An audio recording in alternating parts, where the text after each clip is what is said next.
Good afternoon, everyone. I'm Brian Yacono. We are coming on the air now because Governor Janet Mills is about to give us her thoughts on the report released 2 weeks ago from the Independent Commission on the Lewiston mass shootings. 18 people were killed, 13 others wounded at those two locations in the city, Just-in-Time Recreation and Schmeggy's Bar and Grill, back on the night of October 25th. Here's a reminder of some of the Commission's findings. The Lewiston Commission said that the Saginaw Sheriff's Department failed to use Maine's yellow flag law to place Card in custody and remove his weapons in the months before the shootings. That senior officers in Card's U.S. Army Reserve chain of command failed to take steps to reduce the threat he posed to the public, as his mental state was clearly spiraling. And that while police ultimately did find Card's body a full 2 days later, the Commission acknowledges the, quote, utter chaos.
Good afternoon.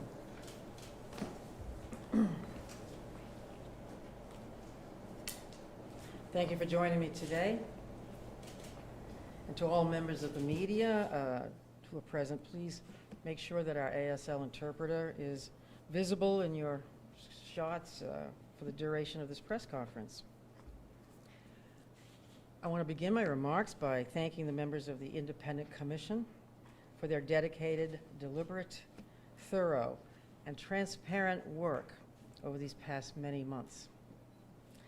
In the aftermath of the horrific attack on our friends, family, and fellow citizens, when darkness descended on the city of Lewiston, on our state, and when the depth of our grief seemed infinite, Attorney General Fry and I entrusted the members of the Independent Commission with a solemn duty to put to use their extensive legal, investigative, and mental health experience and expertise, their impartiality and their integrity, and their unflagging determination to establish to the greatest extent possible the unvarnished facts of what happened on October 25th, 2023, and the circumstances that led up to and followed that tragic event. On behalf of the nearly 1.4 million people of the great state of Maine, I thank the 7 members of the Independent Commission, as well as its staff, for maintaining the objective pursuit of truth as your guiding star.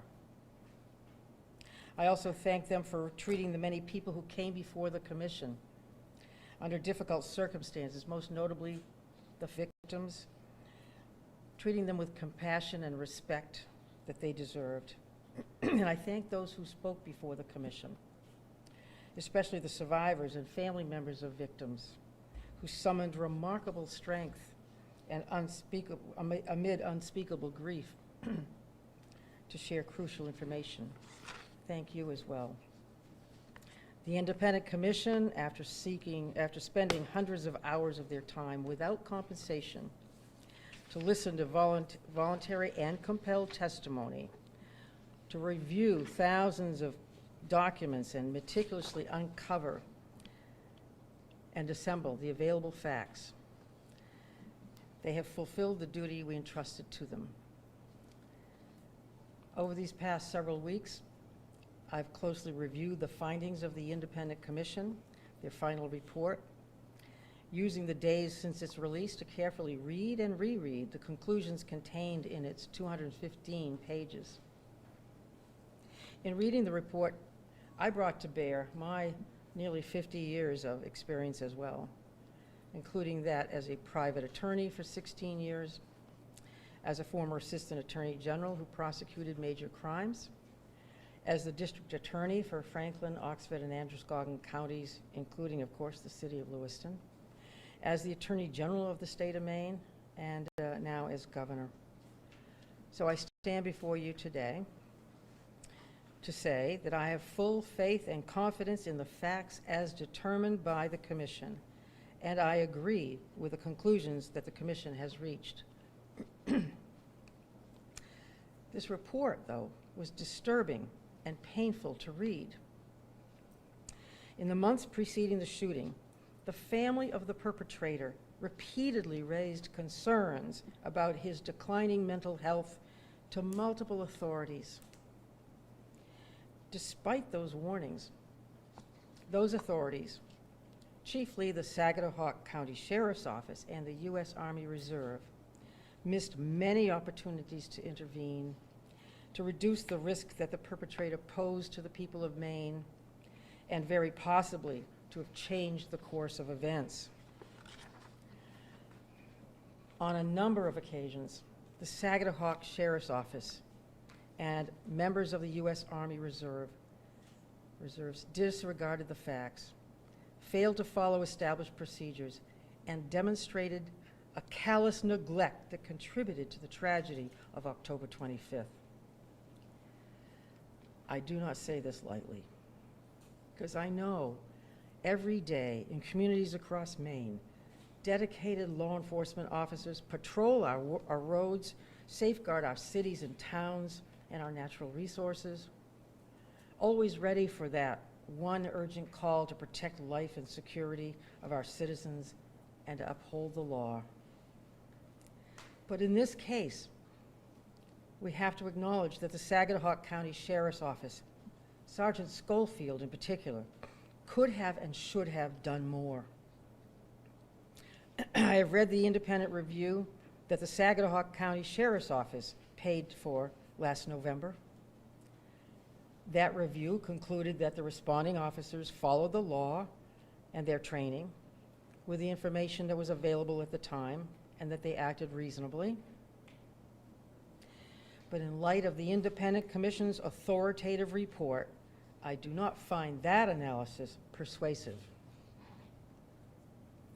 As the Independent Commission's report makes clear, the Saginaw County Sheriff's Office was well aware of the declining mental health of the perpetrator and was warned that he could pose a danger to himself or others. The office could have, but did not seek an involuntary commitment order. They could have, but did not invoke Maine's extreme risk protection order law, despite having probable cause that the perpetrator was mentally ill, that he posed a likelihood of serious harm, and that he possessed, controlled, or may have acquired a dangerous weapon. They could have, but did not, consult their own new mental health liaison to help secure the perpetrator's cooperation. Instead, that deputy attempted to pass off the responsibility for securing that man's weapons to his family. He canceled the File 6 warning about this armed and dangerous perpetrator, and he closed the case. We have to acknowledge as well that the U.S. Army Reserve, Captain Reamer in particular, should have but did not follow through on a plan to talk to the perpetrator. The Army Reserve should have but did not return multiple phone calls from the perpetrator's sister, who was trying to convey her deep concerns and seek help. They should have but did not follow up on the recommendations of the psychiatric nurse practitioner after the perpetrator's mental health commitment, despite leading the practitioner to believe that they would do so. They should have, but did not share all the important information that they had about the perpetrator with the Saginaw County Sheriff's Office, which might have better informed the Sheriff's Office decision-making. They should have, but did not take other steps as outlined in the Army Reserve procedures that could have removed this perpetrator's weapons. Instead, at multiple critical junctures, members of the U.S. Army Reserve ignored, downplayed, and failed to share information with other law enforcement or take action that could have changed the course of events. At its core, this tragedy was caused by a colossal failure of human judgment by several people on several occasions, a profound negligence that, as the Commission rightly stated, was an abdication of responsibility. As I've said in the past, understanding the facts and circumstances of this tragedy is a cornerstone of healing. Another cornerstone is accountability. Well, this fall, the people of Saginaw County will have before them an opportunity to judge both Sergeant Schofield and Sheriff Mary, and I urge the people of Saginaw County to read this report and to consider it deeply as they decide who should be the next sheriff of Saginaw County. This independent commission report should inform that very important decision. When it comes to the Army Reserve, in July, they issued a report, along with an independent review of that report, noting their failures and the disciplinary actions they've taken against 3 individuals in the chain of command who were responsible for those failures. That report also makes recommendations to improve the oversight and care of Army Reserve soldiers in the future. So this morning, I sent a letter to the United States Secretary of Defense, Lloyd Austin, asking for an update on the status of those recommendations and urging him to ensure that they are fully implemented in as timely a way as possible. And today, I'm also announcing my support for forthcoming federal legislation being drafted by U.S. Senator Collins and U.S. Senator King to direct the military to fully utilize state crisis intervention programs like Maine's to help prevent future tragedies. At the state level, in the many months since this tragedy, I have sat with myself and my own conscience, reflecting upon what is right for Maine in the wake of Lewiston and the tragedies of suicide and domestic violence that are all too prevalent in our society. I've tried to take a broad view of violence in Maine, and I've asked myself, what wise and prudent actions can we take to restore the personal and community sense of safety that was shattered by the tragedy of October 25th, and to anticipate and potentially prevent other acts of violence? Throughout my time in office, I've tried to bring people together, law enforcement, lawmakers, public health, and many others, to achieve enduring reforms that strengthen public safety, that protect our constitutional rights, and that honor Maine's long-standing outdoor traditions. After the tragedy, I spoke with people and organizations all across Maine. I listened to ideas and concerns, and I tried to develop a balanced approach to this difficult issue of violence. What I heard from people across the state is that they recognize the problem of gun violence. They see it in acts of domestic violence, of suicide, and mass shootings nationwide. Each person had ideas about what we could do to address the problem, and each of these ideas was different.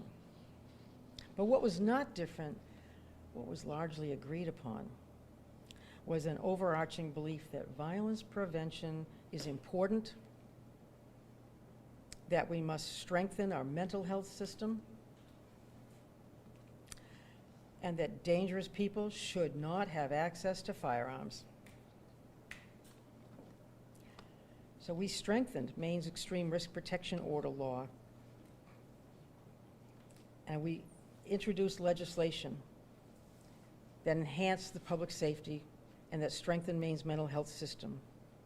We strengthened our extreme risk protection law to clarify that law enforcement can seek a warrant signed by a judge in unusual circumstances to take a person into protective custody. And that provision in law has already been put to use. We further strengthened our existing law to provide for reciprocity for those who are under risk protection orders in other states, providing law enforcement with yet another tool to remove the weapons of someone deemed dangerous. Now, I recognize that there are some who argue that the law is cumbersome. For example, some have questioned the necessity of taking an individual into protective custody or of conducting a mental health assessment to determine risk. Some people suggest that these are unnecessary hurdles that only make the removal of weapons more difficult. But I believe that these steps strengthen our law because they protect the due process rights of all of us. They make the law more constitutionally sound and less subject to being struck down if someone were to challenge it. And these assessments, these mental health assessments, serve as a vehicle to identify behavioral health needs and refer that person to mental health services.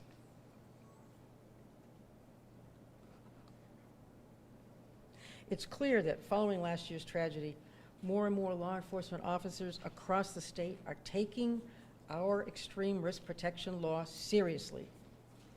They've taken state-provided training on its use, and they're using it now on a daily basis to remove firearms from those who should not have them. There's no better testament to that than the fact that it has been used 330 times in the past 318 days since October 25th. 330 times. In other words, the law has been used more than once a day on average since the shooting in Lewiston, in courts all over the state, about 15 times more than it had been used in the preceding 3 years that it had been in effect.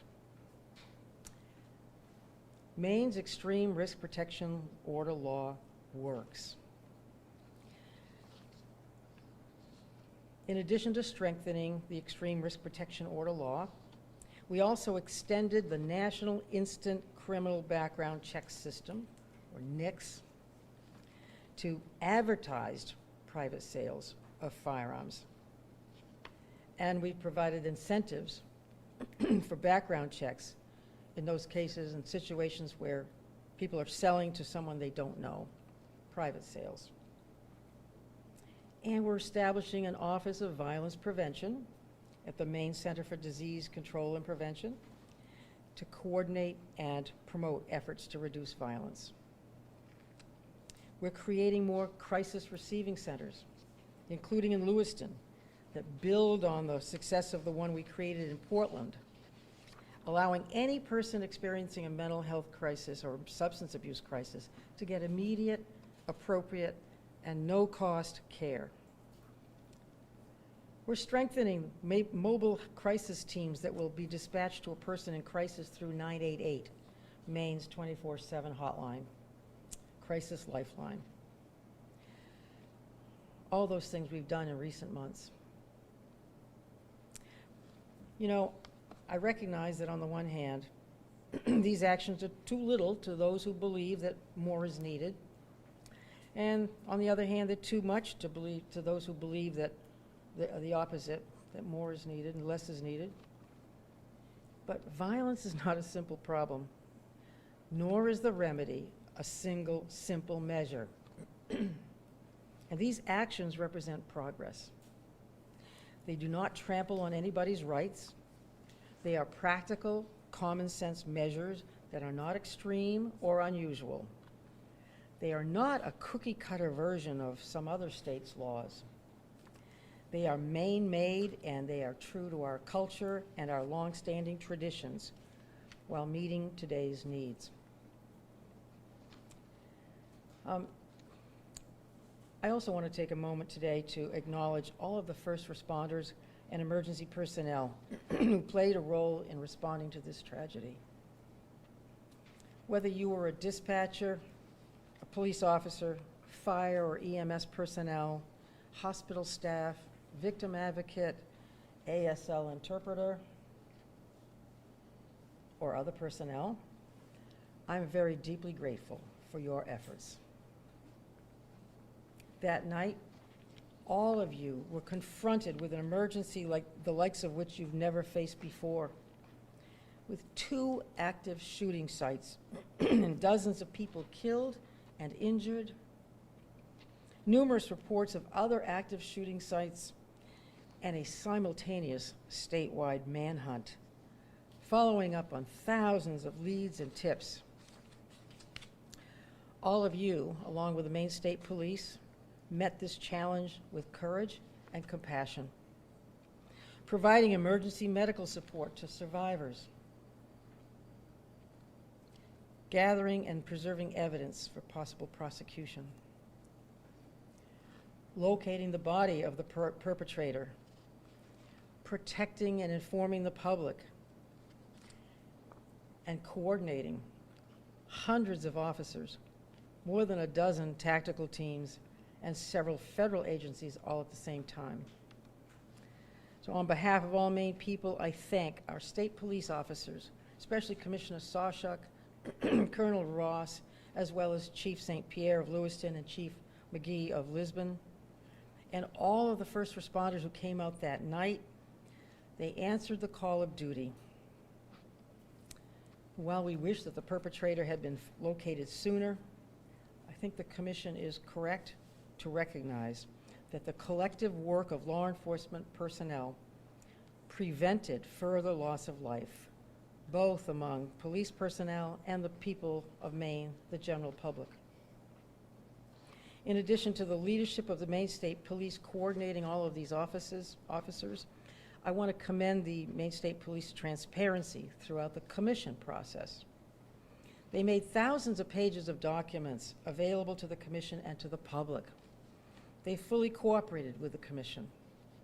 And throughout the process, the state police have been forthright in their acknowledgement that if there are opportunities for improvement, they want to pursue them. To that end, the commission report encouraged a full after-action review of the Department of Public Safety's response with an independent review. This morning, the Department of Public Safety released that after-action report and announced that the report will undergo an independent review by outside experts with law enforcement experience. I applaud that move. The after-action review report also outlined a series of primary recommendations to improve communication and coordination during any future police responses. Those recommendations include providing additional training to Maine State Police officers and personnel on active shooter, crime scene, and incident command system protocols. The incident command system that was used during the Lewiston tragedy and other emergencies establishes a clear chain of command that should be followed to coordinate the deployment of federal, state, county, and local responders during a crisis and avoid confusion. They also recommended working with federal partners to develop protocols for handling significant incidents and/or mass casualty incidents, and to train local hospitals on following those protocols. They recommend reviewing and updating policies to ensure that any response to events involving deaf and hard of hearing individuals or people who have English as a second language or persons with disabilities include accessible information sharing and support. And finally, they also recommend training supervisors on providing psychological support to their employees following incidents of this sort, which can leave so many seen and unseen scars. I agree with and I support these primary recommendations, and I want to see them implemented. To that end, over the coming months, the Maine State Police will sit down with my budget office to determine what financial resources are necessary to implement these primary recommendations. Following these conversations, I will ask the legislature, as part of my biannual budget request in January, to approve funding that will allow the Maine State Police to fully implement these recommendations. While we fervently hope that law enforcement officers never again have to answer an urgent call like that of October 25th, we want to make sure if that call comes again, they are ready and that they have learned from the challenges they experienced that terrible night and the hours and days that followed. Lastly, as I've said before, a cornerstone of our ability to heal as a people and as a state is knowing the truth about what happened on October 25th and the circumstances that surrounded that tragic day. The Independent Commission has delivered those facts, and with this report, we take another step forward on that long road to healing. I think it's important to acknowledge we're all at different points, different stages of healing. Our state, the people of Lewiston, the families, everyone impacted. Some may still feel frustrated and angry. Some may feel scared. Some may feel grief and sadness or frozen in time, watching the world move on while they live on and missing the people they loved. A feeling that this last year passed both in the blink of an eye and a lifetime. I know I feel all those things at times myself, and I want people to know that those feelings are okay. I have found that the best antidote, if you will, to the anger, grief, and fear is love. It is love, compassion, understanding, and support. It is community, and that is the state of Maine. We have lost 18 people, family, friends, neighbors, loved ones. Many more were injured, both physically and emotionally. In a small, close-knit community like Lewiston, and in a small, close-knit state like Maine, most everyone knew somebody who was directly impacted by this tragedy. But what is special about Maine, and what I've always loved about our state, is that in the darkest of times, in the depths of our most difficult challenges, we're there for one another. Whatever you're feeling, however long you feel it, know that you're not alone. So let us all do our part to protect each other, to listen when someone asks for help, and to speak up when something doesn't feel right, to offer our grace to those who are still grieving, and our love to the people of Lewiston. We will always remember and pay tribute to the victims, the survivors, and their loved ones, and we'll always remember how we came together as one people and as one state to support one another. Thank you. Happy to take a few questions. Governor, I'm wondering if you just address the commission's... Hold on one second. I'm sorry. I wonder if you could just address the commission's report and what seems to be perhaps a deliberate move on its part not to address any of the systems, an analysis of the herbal law that we have here in the state. And given the people that are on that commission, prosecutors, judges, mental health experts, is there a missed opportunity to assess those systems by having that commission disband without any sort of analysis? Thank you for that. Look, commission, 7 of them with a total something over 220 years in the aggregate of experience in the criminal justice system, psychiatry, psychology, forensics, courtroom procedures. They brought to bear that experience and background in a determination of the facts surrounding October 25th. They were not asked, and they did not offer policy recommendations or a deep analysis of systems, as you call it. They made observations about how certain things failed, I think, and that's an important thing. They were not asked to make policy recommendations because they did not want to, nor did I want them to get involved in the politics of policy making across the board. I guess that's the simple answer. We know from their report our extreme risk protection order law was in effect and could have been used. They were quite clear that Deputy Schofield, for instance, had probable cause to believe that this individual had a mental health issue and was dangerous and had access to firearms. Governor, Yes. you mentioned that you want the people in Saginaw County, the voters there, to review the report carefully and make a decision this November based on that. what are voters supposed to do if both of the candidates were involved in the events leading up to the tragedy?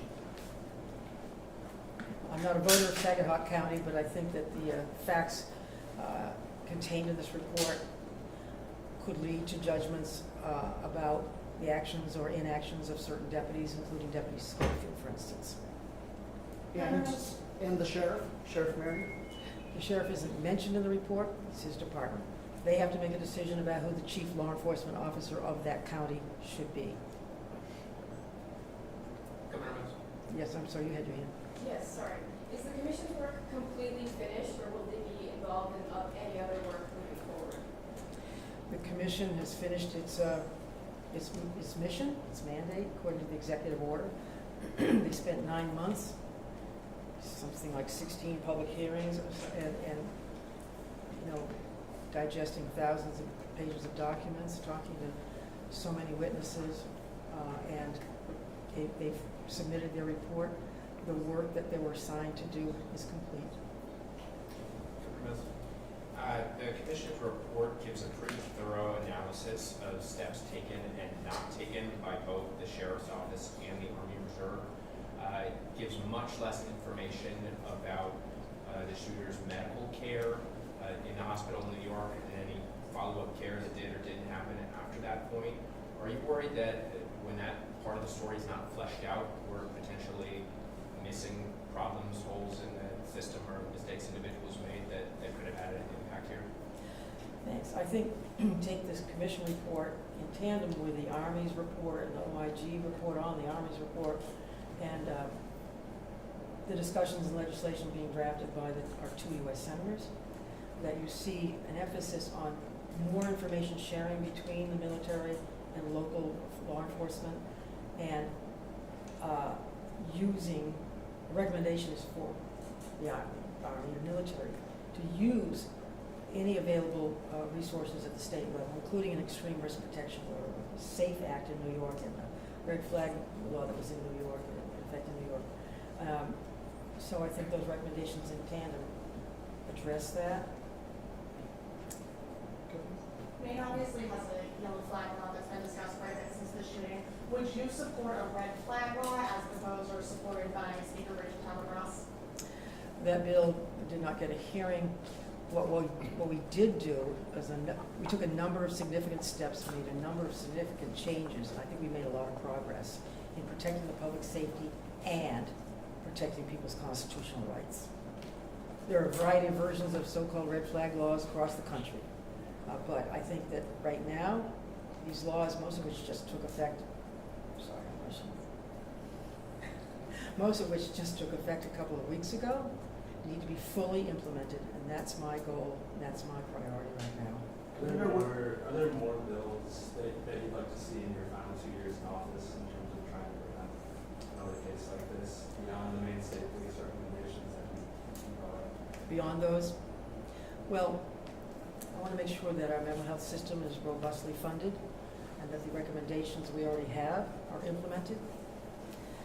Mobile crisis teams and the so-called living room places of respite for people encountering mental health crises are important. It takes a while to get those up and running. Those are things that I'd like to see happen. We're learning that the Maine State Police report was actually completed a while ago. Should it have been released sooner? The report I'm referring to was just issued this morning, the after-incident And report. we're aware that it was completed a while ago. Should it have been released sooner than that? It was completed and issued this morning, so I guess that's the answer. Governor, you spoke about the improvement to the yellow flag law this year Mhm. and expanded background checks for private sales. And you also talked about Maine's culture and traditions, obviously revolving around gun ownership, hunting, and so forth. Can you explain why you didn't sign the 72-hour waiting period law that went into effect? And can you also explain why something like other states have done after mass shootings, an assault weapons ban, which some people say would have been the only thing to stop Robert Card, is just off the table in the state of Maine? What you just said was not part of the Commission's report, but look, there are numerous proposals around the country and in the Congress of the United States. I'm not going to opine on any particular one. I think I really think we have a very effective law in place right now. Very effective, extreme risk protection order. I don't know any other state where this kind of law, anything similar to it, has been implemented on a daily basis. In a small state of fewer than 1.4 million people, law enforcement across this state are taking this very seriously, and we are protecting public safety and community safety. That's going on right now. I guess I'm not going to offer an opinion on any other law that's not in front of me, any other proposal that's not in front of me, frankly. There'll be a lot of discussion, I'm sure, but right now, I just want to fully implement what we have in place, including the changes that just took effect a couple of weeks ago. Governor, do you still have questions about what happened, not even in your capacity as governor, but just observing this? So, I mean, what happened in New York as well, what happened with the military? And then, as a follow-up to what I was asking about, are you saying that Sheriff Mary is the better candidate, given you only mentioned Sergeant Schofield today and how he was identified in the report? I'm simply asking the voters of Saginaw County to do their due diligence, read the report. There's abundant information in there about the sheriff's office. And Schofield is the only one you mentioned. He's the one mentioned in the report. You think there should be a write-in candidate or a campaign for some write-in candidate? Someone else? Another choice? I'm not sure that would even be legally appropriate at this juncture, but no, I'm not going to offer that opinion. Look, the voters have the ultimate responsibility to act with integrity and to hold public officials accountable. To circle back, what questions do you still have about what happened? Are there unanswered parts still? And that can include what happened with the military or New York, things that are outside of your purview. I think this commission report, 200 and something pages of it, is very thorough. They accessed every bit of information that was possible to access. They answered a lot of questions. And they gave us the truth. They committed to and fulfilled an unwavering obligation to seek the truth and the facts of what happened before, during, and after October 25th. I don't have other questions regarding their mission, regarding their observations and factual findings. Time for two more. Were you curious at all about why the gunman was released from psychiatric care in New York? I mean, the Army report is inconclusive on that point. It is there's a narrative in that report that suggests that where the investigator says, we're not sure if he was released because his command authority or command authority that was over him, which had him committed, expired, or if it expired because he was released. I mean, that's a pretty big question. I think the commission report itself talks about why he was released. I'm not mistaken. I believe they said he was released because he had improved, he was taking medication, etc. He met the legal requirements of being released. The legal eligibility for release at that time. One more. Governor, I think you alluded to this before, but this report was released 17 days ago. Why wait to comment on it until now? Have you read every word of it? It's a pretty detailed report. I don't want to give it summary review and pretend that I know everything that's in it. I wanted to read it carefully and reread it carefully, and read the Army report, and read the state police after-action review as well. Just the appendices alone are very informative about what we have available in our law right now, what would have been available perhaps in New York, those kinds of things. So I think it rightfully took 17 days to receive and review the report. I wasn't going to give it short shrift. Governor, now that you've had a chance to see all of the different entities involved in this situation, do you feel that there's any one in particular that might bear more of the responsibility in this case? The Army, reservists, the hospital, the sheriff's office. Is there any one that you would rank higher than another, or is it all equal in your mind? What the commission report says is a number of things that did not, could have, should have, but did not occur. And that applies to many different people on many different occasions throughout this report. Draw your own conclusions from that.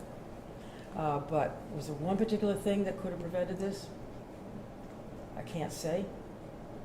There are a number of things that might well have changed the course of this tragic history. We'll all learn from that.